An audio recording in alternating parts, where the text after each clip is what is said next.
Ok.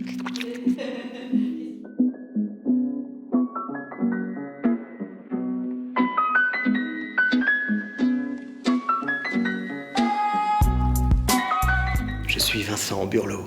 Je suis donc compositeur, au départ compositeur dans le monde du spectacle vivant, qui fait toujours partie d'ailleurs de mon monde professionnel. Et il y a quelques années, il y a à peu près une dizaine d'années, j'ai commencé à travailler pour l'image, donc film d'animation, film documentaire.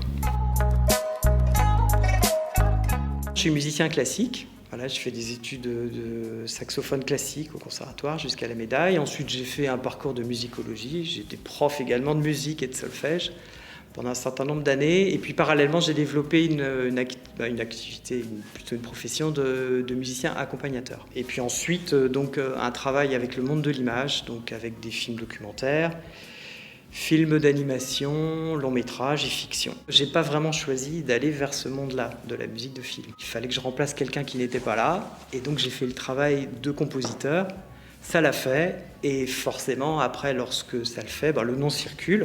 Et puis un projet en amène un autre, et puis c'est comme ça que j'ai réussi à évoluer dans les différents mondes de l'image, quoi. Je parle déjà en tant que spectateur. Moi, ce que j'aime bien dans la forme court-métrage, c'est qu'en un laps de temps assez court, finalement, on traverse plein d'univers. Ça, je trouve ça génial. Après, en tant que compositeur, ce que je trouve intéressant dans la forme court-métrage, c'est qu'on est assez proche des gens. Voilà.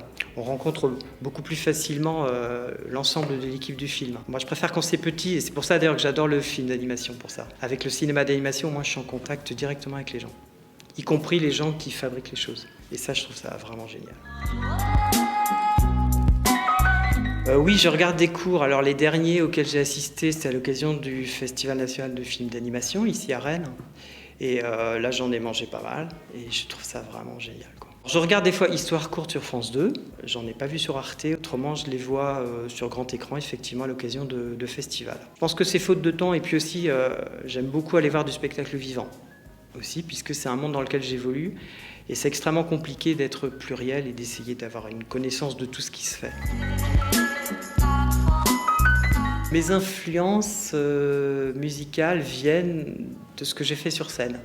J'ai fait pendant 12 ans, j'ai tourné un spectacle autour des musiques de cirque. On était produit par Boucherie Productions à Paris, donc les garçons bouchers, ce genre musique punk. Et donc on avait un spectacle autour du monde du cirque. Donc sur scène, moi je jouais le rôle d'un bonimenteur, je chantais en voix de haute contre, je jouais du sax, bon bref, c'était assez délirant, un esprit punk et rock'n'roll. Et après, lorsque je me suis mis à composer, il va sans dire que je suis allé dans cette direction-là. Ce qui m'a poussé aussi à poursuivre dans cette direction, c'est les instruments que je pratique. Saxophone, euphonium sont vraiment des instruments de musique de cirque, ou des musiques que j'aime, musique de Nino Rota, Ennio Morricone, avec des sons d'instruments avant, de tuyaux, j'adore ça. J'aime beaucoup le cinéma français, les séries, certaines séries au nom de la France. C'est un compositeur qui s'appelle Nicolas Baudin, qui fait partie du groupe R, qui a composé la musique. Je trouve ça génial, quoi. La musique qu'il propose fait référence à un certain nombre de musiques qu'on a pu entendre dans les musiques des années 60-70, dans les séries, beaucoup de séries américaines. Alors, je ne sais plus si Bird People est un film français. Je crois que c'est un film français qui se passe à côté d'un aéroport. Là, c'est pareil, justement, la compositrice Béatrice Thiriette. J'adore son travail de compositrice. Je dis ça parce qu'on ne parle pas beaucoup des compositrices. On en parle extrêmement peu, et il faut vraiment réfléchir, se dire alors, qui est-ce que je connais comme compositrice? Non pas qu'elle n'existe pas, mais c'est qu'en général, on ne les met pas en avant. Et ce film-là, moi, c'est un film qui m'a beaucoup touché. C'est un film très simple, moi, je trouvais qu'il y avait vachement de recherche. Beaucoup de recherches. Des fois, on dit que le cinéma français est frileux, et je trouve que ce film-là ne l'est pas. Et il y en a d'autres comme ça. Il faut aussi accepter...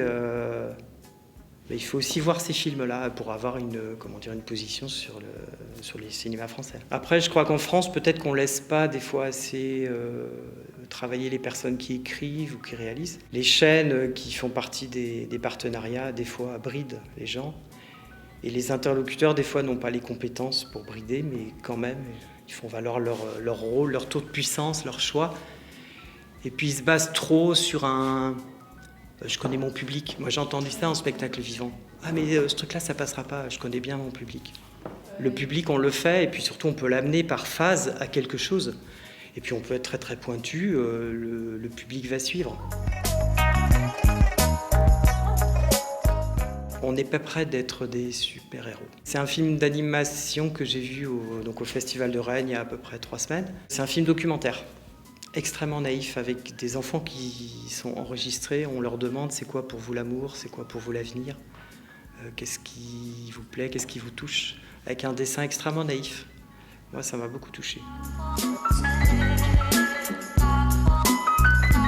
Donc là, j'ai des films qui devaient sortir. J'ai un long métrage France 3, c'est pareil, qui va sortir un petit peu plus tard pour des histoires de programmation. Puis j'ai un projet de série avec Vivement Lundi qui est dans les cartons depuis déjà un peu plus d'1 an et qui visiblement est en train de ressortir. J'ai un autre projet de film d'animation avec Emmanuelle Gorgia, avec laquelle j'ai déjà travaillé sur 2 films d'animation. Donc là, c'est pareil, ce sont des projets qui des fois peuvent se développer assez vite, ou d'autres fois s'étirer sur 2-3 années. J'ai également un projet de film d'animation avec une plateforme de VOD qui est spécialisée dans le manga. Donc là, c'est un projet avec un japonais et un coréen. C'est un monde que je ne connais pas, a priori, le manga, que je connais un petit peu. Mais en tout cas, moi, ce que j'adore, c'est la phase documentaire pendant laquelle je vais me plonger dans tout un univers. Ça, c'est passionnant aussi.